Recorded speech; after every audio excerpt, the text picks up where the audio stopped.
Presyo ng kamatis, bagsak presyo dahil sa dami ng supply. Ang detalye sa report. Maagang namalengke sa Mangaldan Public Market si Regina. Present sa kanyang listahan ang kamatis na dati ay halos hindi raw niya mabili dahil sa mataas nitong presyo.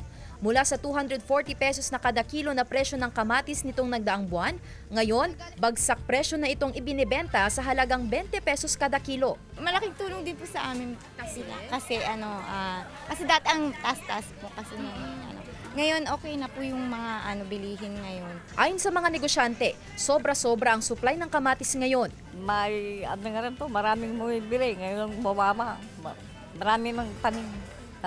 Baryo-baryo, barangay.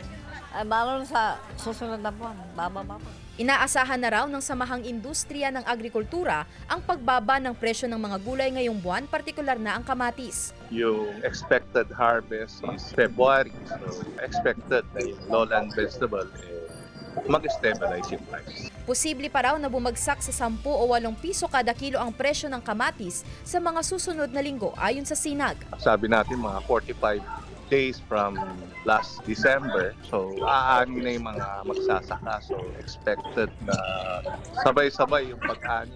Kasama si Daryl Peralta, Sandy Salvacio, One North, Central Luzon.